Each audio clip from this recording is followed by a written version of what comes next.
带你追查事件真相，掌握政局的变化。观众朋友你好，欢迎加入今天的新闻大白话，我是主持人谭一伦。好，节目一开始来介绍今天的特别来宾，首先是国际政治专家赖宇谦。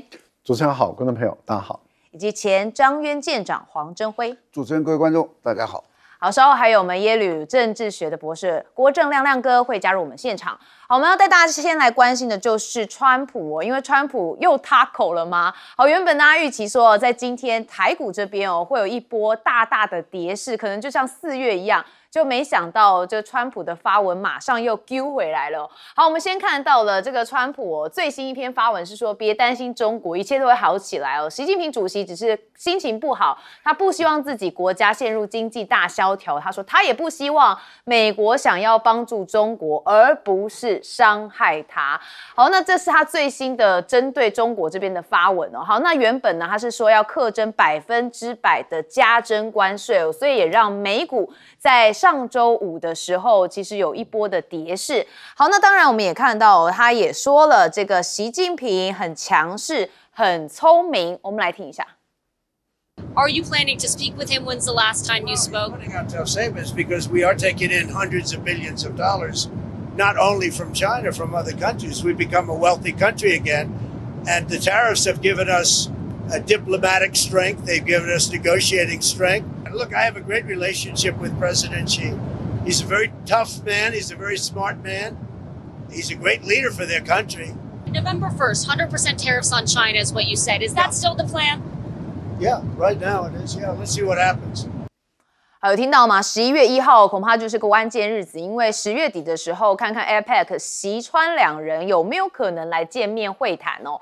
好，那我们也看到了副总统范斯呢，他也回应了稀土危机哦，说川普还有很多反制的手段，中国大陆这边应该要合理行事。那中国这边拖延沟通稀土管制，美国贸易代表则说不会容忍权力扩张，所以看起来美中之间现在是不是又有贸易战的讯号呢？好，看到川普就说嘛，11月1号要开始对华加征100%的关税。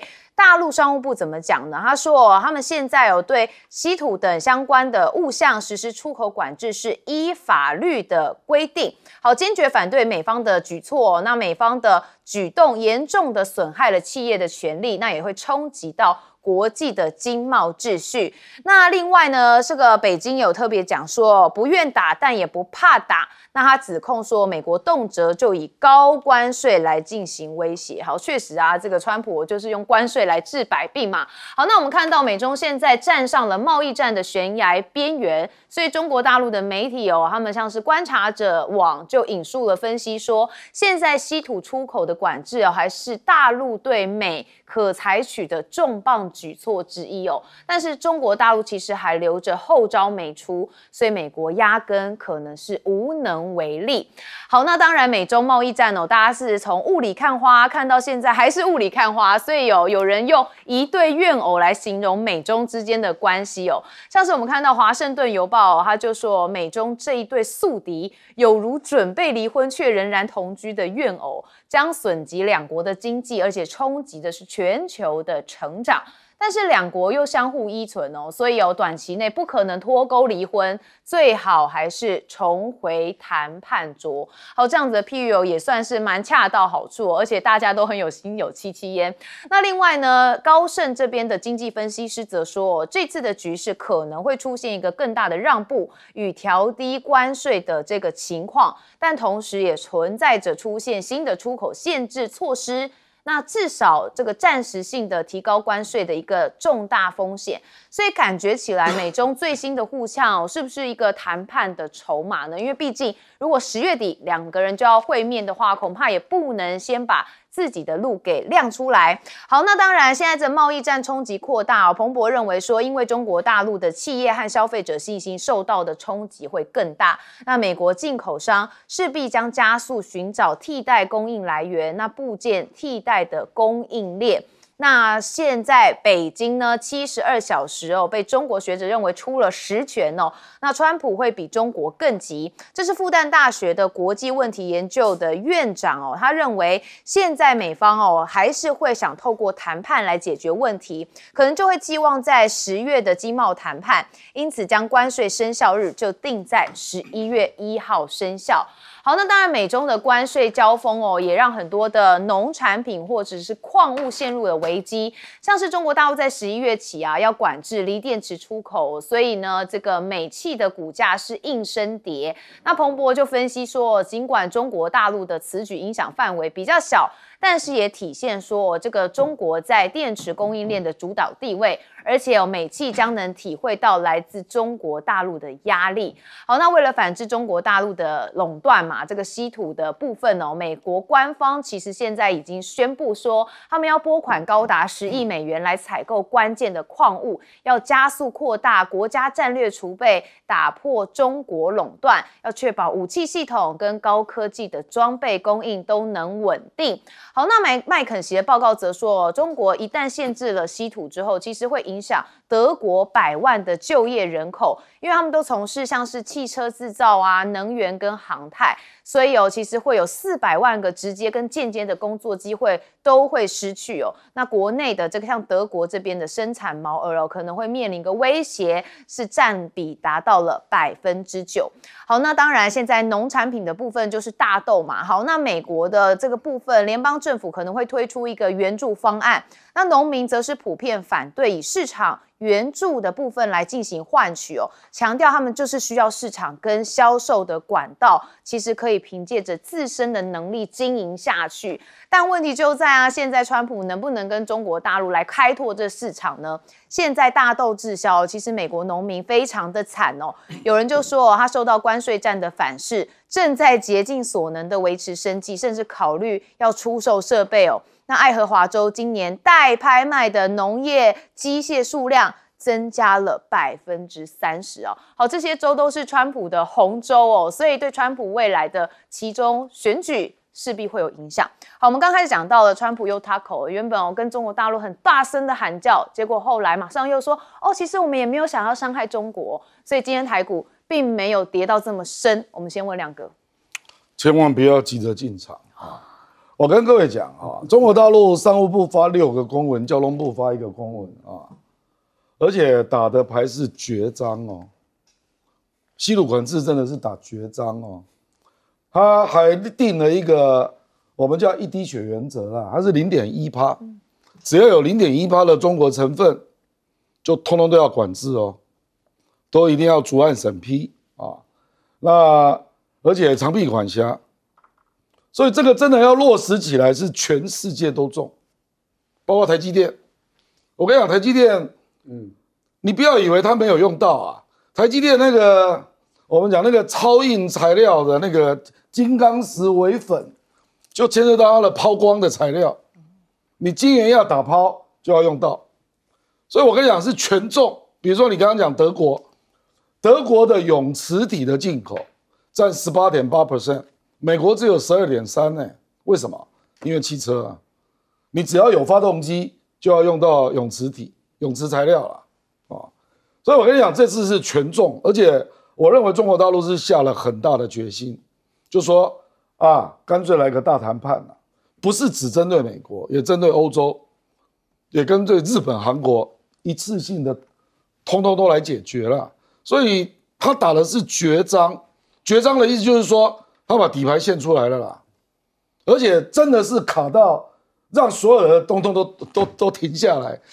美国有一个智库研究这个领域的人，他就说中国大陆是打出经济领域的核武牌他是这样形容我跟你讲，这个就是他，然后他讲的就是说，让美国的整个人工智能产业停顿，除了做大模型的那个是软体的，只要是硬体的就停顿。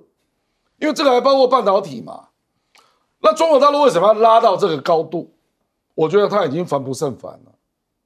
就说你晶片还不是这样在对我极紫外光科技也一样你到处都卡我我就拉到绝章，大家都来谈嘛。所以这当然也包括前5个月的那个大豆，就是1毛钱都不下订单，这是在堆叠筹码。那最后这一刻，就在跟川普见面前2个礼拜下绝章，所以他是怎样？不惜破局嘛，不惜破局，你才要把你的绝章，就美国的绝章，好好的来谈嘛，就是这样嘛。所以我跟你讲，你不要太大意啊。说哎呀，又 Taco， 我跟你讲，这不是 Taco 的问题，因为川普他不一定能让那么多，因为他背后也有民主共和2党的鹰派啊，这不是川普一个人能决定的啦。所以你不要以为他可以 Taco， no， 不是，他一定要拿出筹码来换，可是那个筹码是美国不愿意拿出来的牌，就是半导体。哦，所以我跟你讲，这次你千万不要低估后面的股市的冲击了。哇，所以接下来恐怕大家又会有一些震荡的感觉了。好，赖老师，这是有关于稀土的新规定，它是通用性的、普遍性的啊，而且是长期性的，所以它不会针对一个国家的意见而修改它的新的规则，它的规则是普遍的，它没有针对任何一个国家，所以它跟这个船舶的反制措施是完全不一样。船舶的反制措施讲得很明白，你美国因为对我的船舶征收这些3.1的特别费用，所以我针对你美国对我的船舶，我只针对你美国。好，所以它这是一个反制的，那是由交通运输部所公布的，这是反制，针对美国来的。可是稀土的新规它是一般性、通用性，没有针对性。那如果你硬要说有针对性，有，就是谁影响到、谁伤害到中国的国家安全。那也就是说，你全世界各国，你只要高举国家安全的理由，伤害了中国的企业、中国的利益，那你就是中国的敌人，你就伤害到中国的国家安全。那这个稀土，对不起，就要经过审批了。好，那就稀土就分2大块了，一块就是军事领域的，所以等于是马德里之前的协商全部都失效了。对，为什么？因为之前美国说，哎呀，你稀土应该开放进口，那中国也给你开放进口了。结果开放进口了以后，美国就一个限制一个限制，就已经对于每一个企业单独打了，没完没了的打。那换言之，也就是说，美国以为他很会玩，他以为说，哎呀，你看我用什么样的高压手段，所以我拿到稀土了，然后我就开始对你针对你的企业一家一家来整。那中国很简单嘛，可以啊。我现在的稀土是因为我要担任一个负责任的大国，我不可能把军用的稀土交给你，让你去制作武器来去杀害无辜的第三方，我不可以做这个事情。我是一个负责任的大国，所以军武这个部分的稀土你基本上是拿不到的，因为它是禁止，不是审批。那你美国的国防部，你爱怎么去找你的稀土，请便，你花10亿也好，你花100亿也好，你能够找得到，能够提炼，能够买，那是请便，但是那是你的事。可是这是军用稀土部分，然后普遍的稀土，那就道理就很简单了，谁伤害我国家安全，我的稀土对于它的审批就有问题。好，那我们就问华为，哪一些国家禁止华为？那你禁止华为的，你就是用国家安全的理由禁止华为进去。那中国大陆也可以用国家安全的理由不把稀土卖给你。那这个时候，你德国你还可不可以用国家安全的理由禁止华为？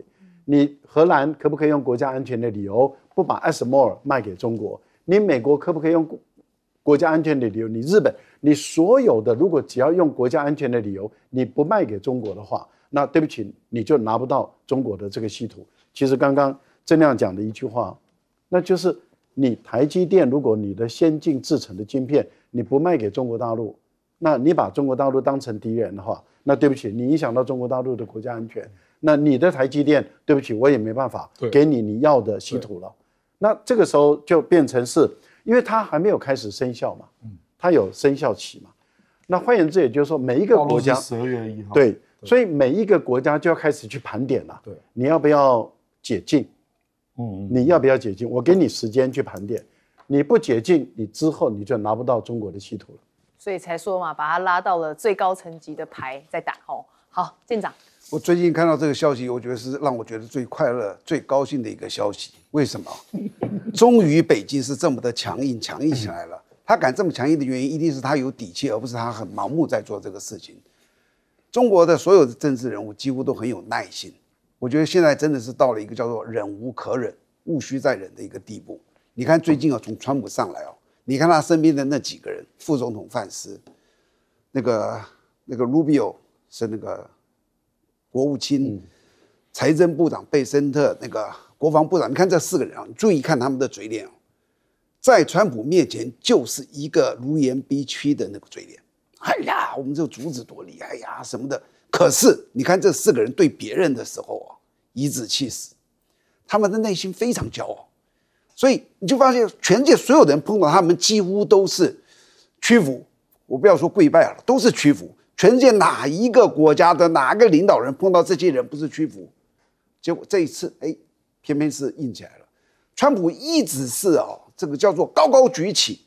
他会不会轻轻放下？你以为他会轻轻放下吗？不一定。他会不会抬口？不一定他完全看最后的结果。那这一次的稀土真的是把他彻彻底底的给他将军的。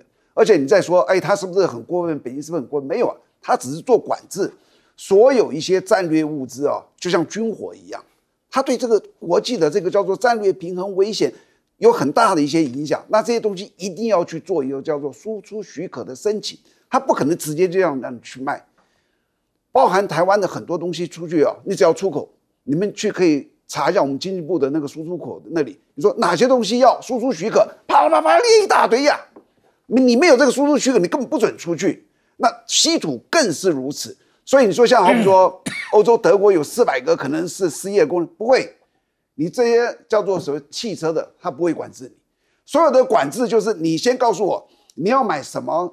你要买多少？你要用在哪里？这要管制的一清二楚。然后你用到哪里，你就用在哪里，你不能用在别的地方。你挪到别的地方，或者你中间给它转手给别人，抓到，通通会受到很重的这个处分。所以他在善尽，我觉得北京在善尽一个所谓管制这些国际战略物资的一个。那至于他能不能够怎么样管制，我这样讲好了。如果美国不是中国，就是完全不给美国稀土我跟你讲，第一个东西。军工业停摆10年，最起码停摆10年，所以他们现在很多东西在拆旧的零件，知不知道？就发现哇塞，万一真的是新的都没有了怎么办？我只好用拆的旧的东西去，这就是他所面临的。所以，川普这一次他知道他完全没有这个挣扎的这些空间，你叫我猜，他一定退让。好，所以这个川普反反复复我们可以把它解读成有一点点孩子气啊，现在不知道该怎么办，手足无措。好，我们休息一下，马上回来。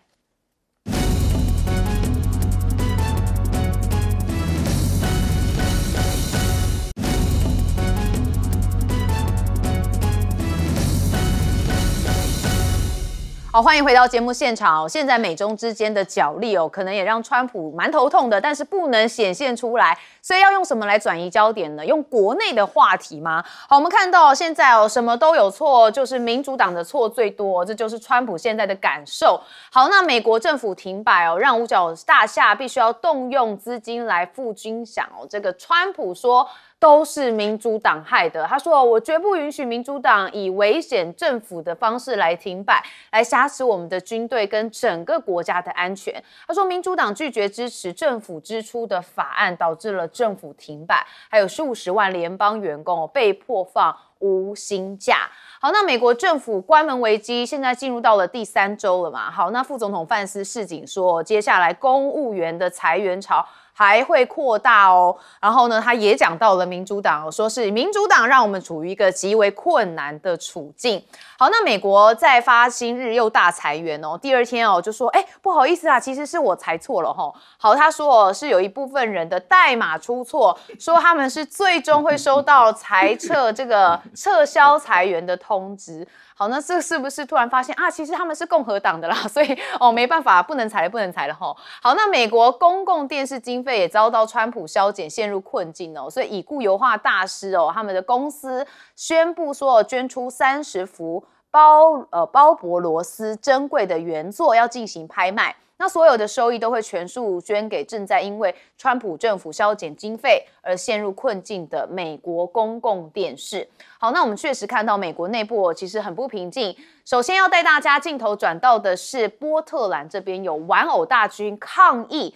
好，现在呢，美国的移民跟海关执法局嘛，在波特兰市这里进行抓捕行动，引发了市民持续抗议。那有越来越多的抗议者你看他们是穿上了各式玩偶服走上街头。他们说这波特兰民众遭到了执法人员的暴力跟虐待，穿上玩偶服来抗议，这是用荒诞的方式来对抗荒诞的现实哦。好，那波特兰呢这个居民游行反对联邦的压迫，其实他们也要求要废除 ICE 的设施他们在周日下午的时候，有数百人都在他们的市中心的街道上面游行，抗议这市的这个移民跟海关执法局的镇压行动。好，那美国 ICE 的突袭现在升级包含的是华人社群也受到冲击他们最近这个从卡车司机到餐饮业员工，再到比特币矿场的工人，那华人的群体现在常常成为审查的目标。好，那我们也看到川普不是派遣了这个兵来到芝加哥这边吗？但是现在被上诉法院说不能这样子喊卡。好，那白宫这边则说总统的举措合法，他们会进一步的来上诉他说他们这个都是合法的权益，所以会来跟这个上诉法院进行不同的讨论。好，那川普现在是不是还想要来对乌俄战争指手画脚呢？最近他是对普京下通牒原本这跟普京麻吉，现在又不好了。好，他警告说我们要送乌克兰战斧飞弹。好，你看到他13日对俄罗斯发出了一个军事升级的警告说如果你莫斯科不赶快的结束乌俄战争的话，我们就可能会向乌克兰提供战斧巡弋飞弹，然后这当然是想对俄罗斯施加更大的压力。好，但我们看到乌克兰的总统泽伦斯基那当然就顺着川普的话嘛，他说美国如果提供战斧飞弹，乌克兰只会把它用于军事目的，不会攻击俄罗斯的平民。好，但是川普这句话一定是让俄罗斯非常不开心，所以俄方这边就讲说，如果你美国敢给乌克兰提供这个战斧导弹的话，一定会使紧张的局势整个升级所以到底这个美国会不会给乌克兰这个战斧导弹呢？路透社的分析认为说可能性不大。好，有一名这美国官员跟3名消息人士说，这川普向乌克兰提供战斧巡航导弹的计划或许不太可行啦，因为目前库存已经分配给美国海军或是其他用途，所以美国正在研究其他的选项。好，那这当然听起来就觉得说，川普或许又只是人来疯突然想到了这个战斧所以就是马上就讲了。好，但是接下来还要看他们后续的安排。但是现在战机潜舰备用零件不足，所以美国海军说要拆老基建的装备来应急。这是美国国会的政府问责署报告指出说，美国海军长期都缺乏了这个武器系统的资料权跟零件供应的来源，所以正被迫从废弃或者是停飞的装备上面来拆零件救机，要维持战备状态。好，那我们看到了现在这个川普都把整个国内的运作还有关门的这件事情全部推给了民主党。好，甚至有很多人被裁员，也说是因为民主党的关系。我们先问亮哥，我觉得这个关门僵局啦，还有那个要针对特定城市，基本上都民主党执政的地方要带国民兵我认为这2个议题都是川普故意的，因为他要避开关税战的议题。关税战讨论下去，美国经济没有一个地方是正指标美国物价也在上涨那9月目前这个劳动市场也趋冷，那美国现在已经有22个州经济处于衰退状态，所以最好不要谈关税战了都来谈政治问题，那关门危机，川普也丢了一个凶狠的牌啦，就是说80万人暂时没有上班嘛，那可能回去的时候会少10万人，就被我裁掉了那裁掉了当然都是民主党的选民，他用这样来吓民主党啊，因为民主党要求他要通过那个平民医疗法案嘛，那共和党就说你这样会救济到非法移民啊。可是这个为什么会发生？因为非法移民有1000多万，里面有驱逐啊，那他们依平民医疗法案是可以得到救治了，他们就是反对这一个，结果就卡住了，哦，那这个僵局蛮大的哦，就是你要我通过平民医疗法案，这个违反到我非法移民要驱逐的逻辑，那我就威胁你，我就裁你的联邦员工啊，尤其是裁那个社会福利机构啊。那就伤到你了，两边在撞车了啊。那个非法移民，那个各个城市的治安不佳介入也是撞车啊，因为都是民主党的州啊，所以民主党的州，你川普给人家用叛乱法嘛，可是我就可以去联邦法院去告你啊。那川普一定败诉的啦啊，因为你没有得到州长同意啊，你就先给人家派去了，那程序上就有问题。不，当然他就说这个不符合叛乱法。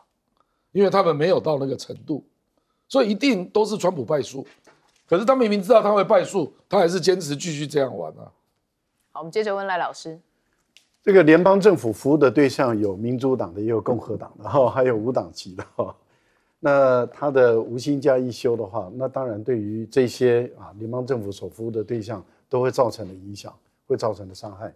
所以民怨跟民愤是会慢慢堆叠累积下来的。那川普想把它怪在民主党身上，现在就是双方在角力。可是是不是真的民主党就会退也不一定。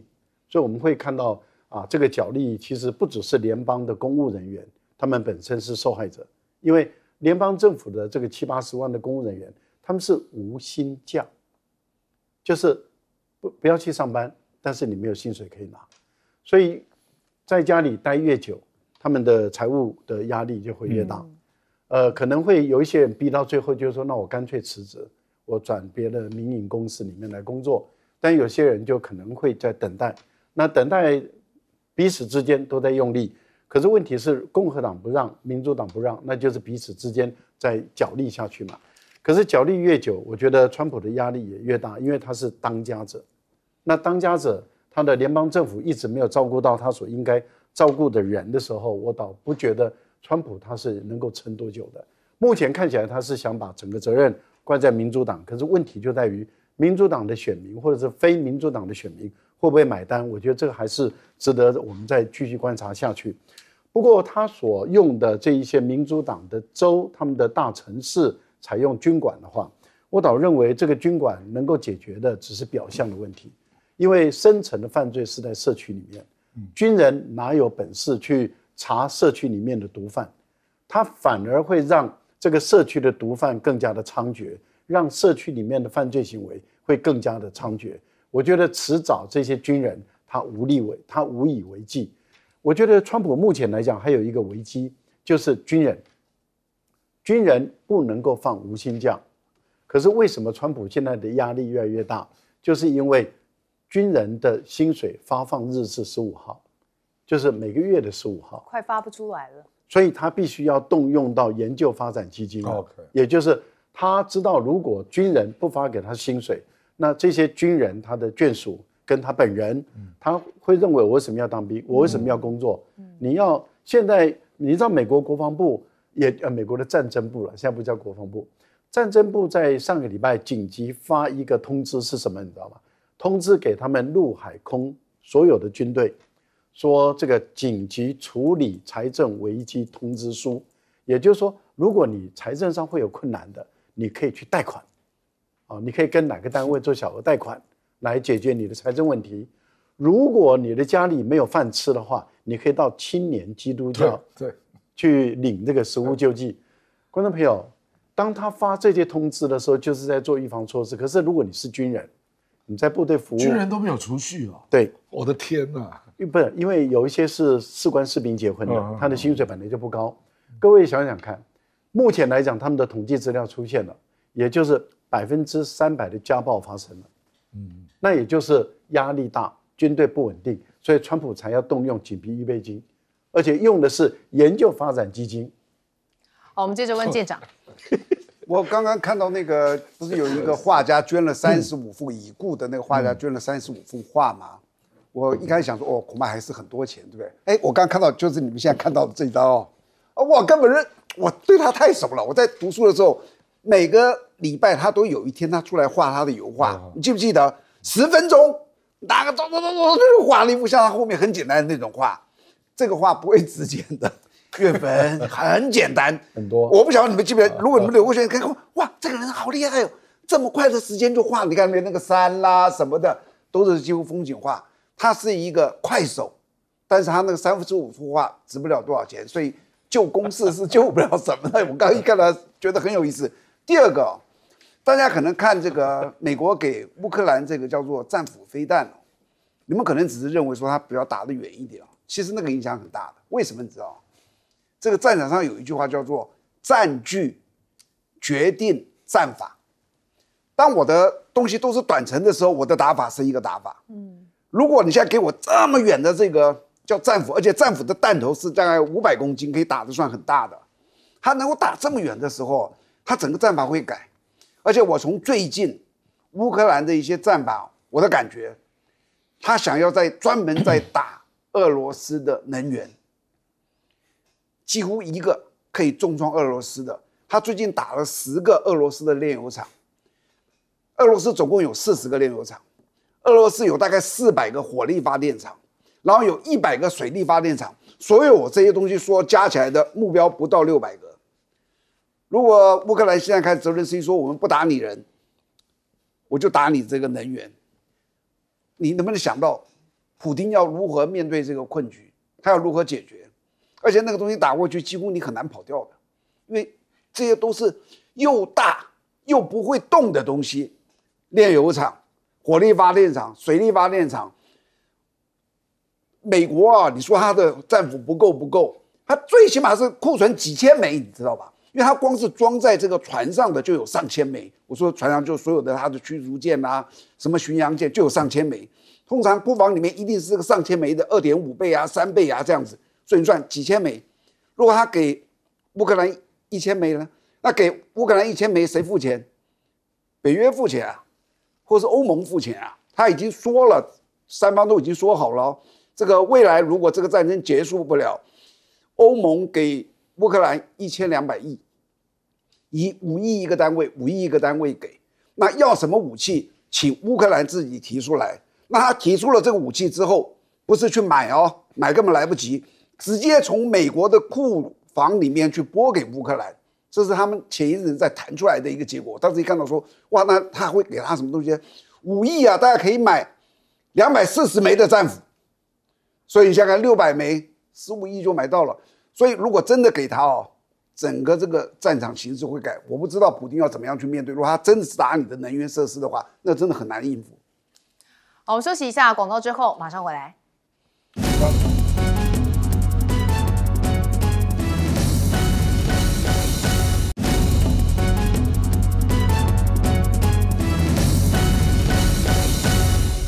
欢迎回到节目现场。这川普没有得到诺贝尔和平奖，但是他最新已经说了，现在有一场战争真的结束了，但是有人还是打一个问号哦。我们来看这是什么战争呢？就是以哈战争。好，川普说这加沙战争已经结束了，中东局势即将恢复正常。他说我准备在以色列国会要发表演说，而且当地正等待哈马斯释放人质。好，所以呢，他去以色列国会会接受的是英雄式的欢迎。好，那我们也看到了，现在这个他要到以色列、埃及那以色列估说所有的人质数小时之内就会获释知情人士说，在当地时间的8点开始就会交换人质跟巴勒斯坦的囚犯。好，川普跟埃及总统塞斯将会在埃及共同主持加萨和平峰会。好，那周一访耶路撒冷之后就会到埃及嘛？那现在说这以巴是没有获邀出席的。以色列时报报道说，以色列跟巴勒斯坦权力机构都没有获邀出席。那以色列政府的发言人则说，以色列我们这边不会派代表来出席此次的峰会，也就是纳坦雅胡不会出席。好，那哈马斯13号的时候会释放以色列48名人质50万人一起集会翘首。好，那人质获释之前也有发声说要团结。纳坦雅胡则说，这是以色列取得了一个辉煌的胜利。好，那我们也看到了，这个虽然说以哈战争结束，但是中东这边的烟硝味还是持续的弥漫哦。那现在局势升温哦，也就是巴基斯坦关闭了边界。所以阿富汗宣称哦，击毙了58名的巴国士兵。那巴基斯坦这边哦，突然跟阿富汗接壤的一个边境的过祭点，双方在12号前一晚这边哦，是突然爆发了激烈的交火。那巴国的军方人士说，我们有超过200名的塔利班跟其附属部队人员丧命了。那阿富汗军方则说，我们造成了58名巴基斯坦士兵死亡，而且缴获了大量的巴国军事的武装器具啊。好，那塔利班政府发言人则说，阿富汗境内有任何地方其实都不存在威胁。那现在这个新浪新闻嘛，这个牛弹琴哦，他就有评论说，现在这2大邻国大打出手了。其实当年塔利班崛起的时候，这个就跟巴基斯坦的扶持有很重要的关系。那塔利班在阿富汗做大之后，其实就跟巴基斯坦哦举语不断。美军要撤离阿富汗哦，那塔利班重新控制了阿富汗之后，两国冲突更是日益加剧啊。那边境交火会不会升级呢？专家认为说，巴基斯坦的战力其实远远胜过阿富汗的塔利班哦。他说，这场这个冲突演变成更大更严重事件的可能性是微乎其微，因为巴基斯坦在这方面也就是军事方面远远领先了阿富汗。但是问题是中东的部分有这么好持和吗？我们看到川普要派是数千美军要建国际维和部队，说美国官员们已经在讨论要组建一支数千人的国际维和部队，要保护的是加萨的安全，但是要怎么组成还没有确定哦。但是《华尔街日报》则说这个川普政府长期以来都回避海外的建设国家任务，那这种大动作参与重建加萨非常引人注目。但是官员们也说，美国的政治还有军事力量就是巩固停火协议。那之前我们也讲过嘛，这川普希望能拿回的是巴格兰的空军基地，但是阿富汗现在说我们不会交给其他国家哦。那他们的塔利班政府发言人则是对这件事情做出了否认。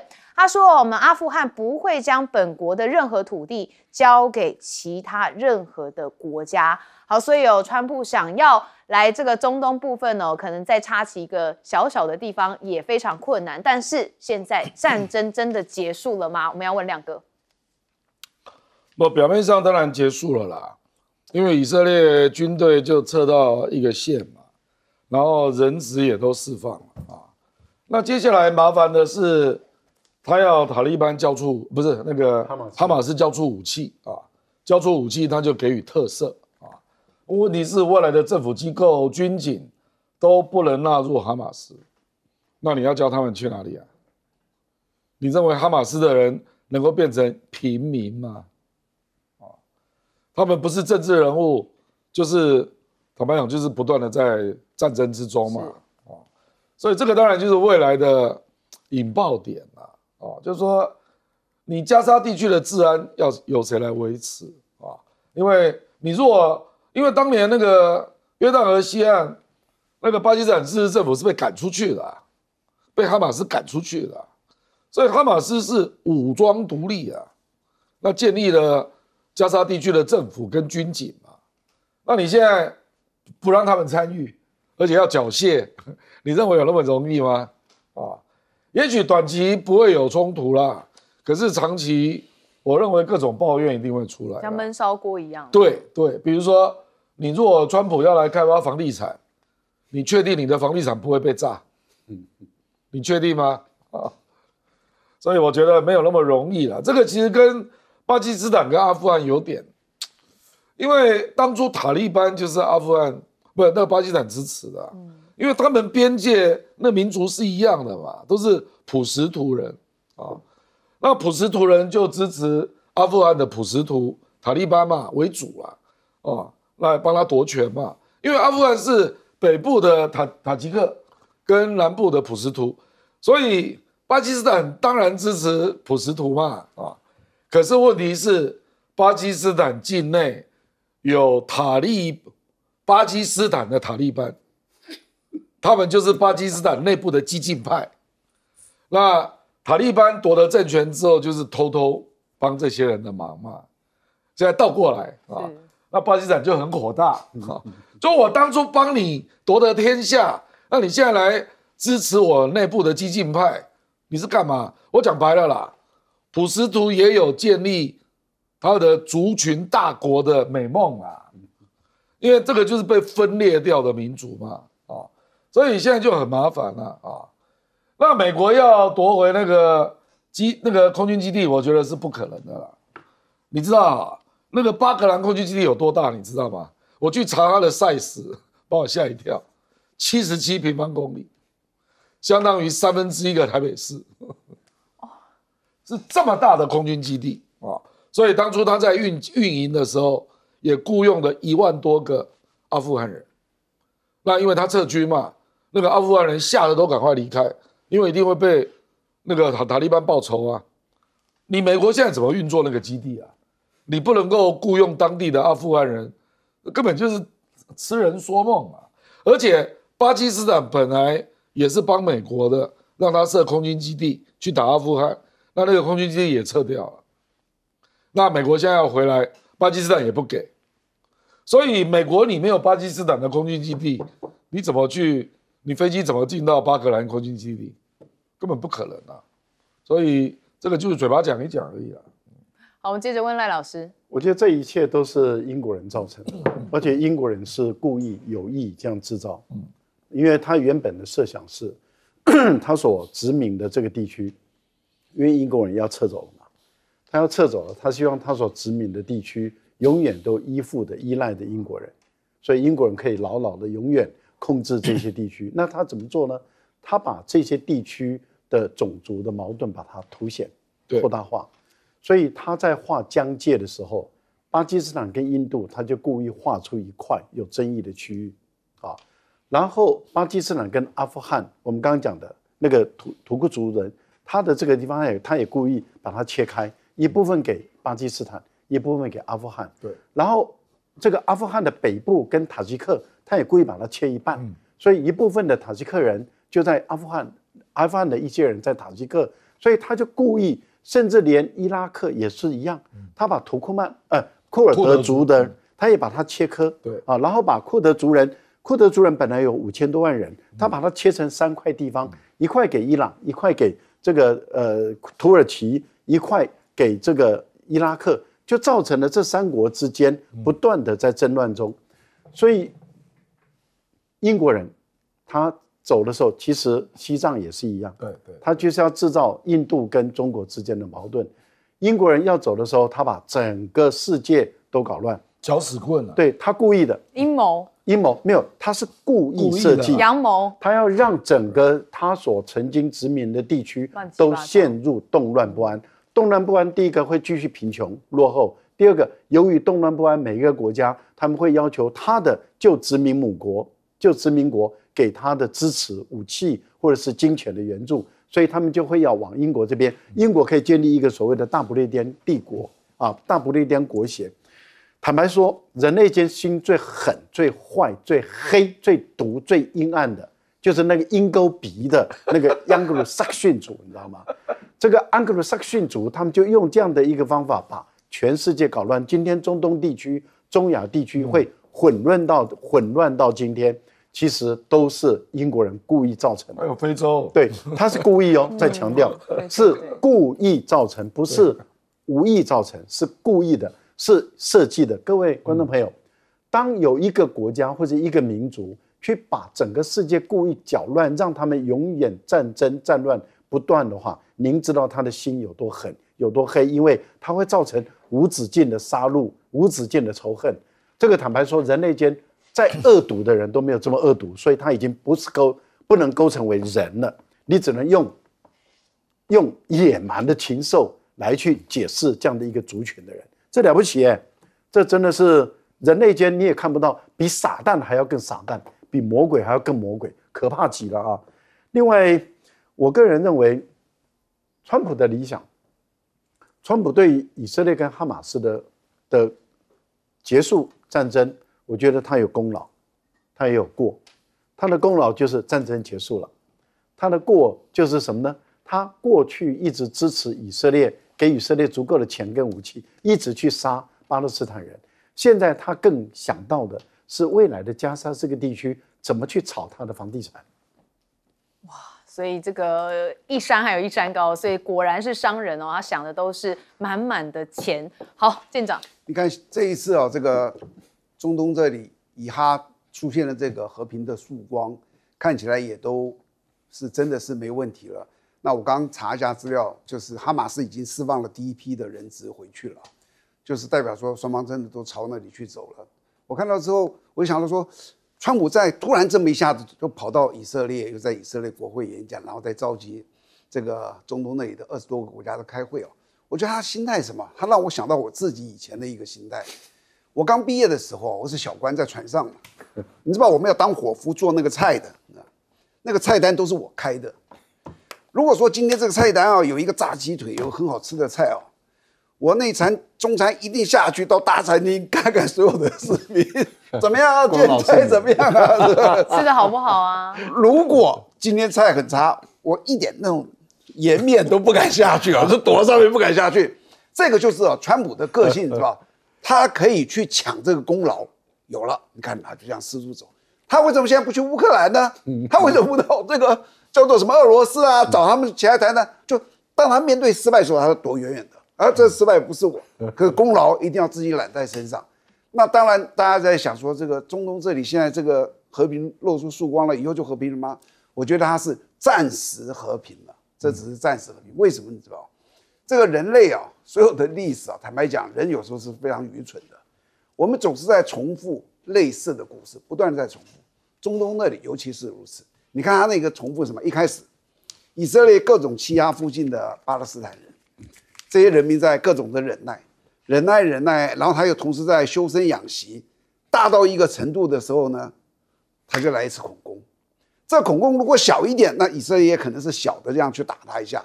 如果像去年那个2023年10月那么大的，造成1000多人死亡的呢，那以色列就趁这个机会好好的收拾附近所有的这些武装组织。那收拾完毕呢，尤其针对像这个投入皮尔哈马斯，我给你真的是想尽了办法把你斩尽杀绝然后打到你也累了，死了7万人。对，也死了差不多，然后怎么办呢？我们就开始和谈吧。然后和谈了完毕呢，短暂的曙光就露出来了。然后呢，又从我刚刚那里说的那里开始，巴勒斯坦人又开始修身养息，没错，慢慢壮大。再过20年又来了，你不知道哪一天他又开始来了，因为那个仇恨已经形成。对，那是几千年的7万人被杀，几千年的他们累积的这种历史以来的这些爱恨情仇。而且我再跟你讲，世界上所有的问题可能都可以解决，超两岸问题出在哪里？主权如果有一天解决主权问题，不就解决了吗？你知道它都有一个根结在那里。记住，以巴那里以色列跟这巴勒斯坦人他们的症结在哪？知道？仇恨。他们要把对方都给他消灭掉。那我问你，仇恨你怎么去消除？仇恨就是你用爱去爱他。以色列会爱这些巴勒斯坦人吗？不可能的，他只会对他们很凶，而且长期以来一直在欺负他，所以他的仇恨就越来越高。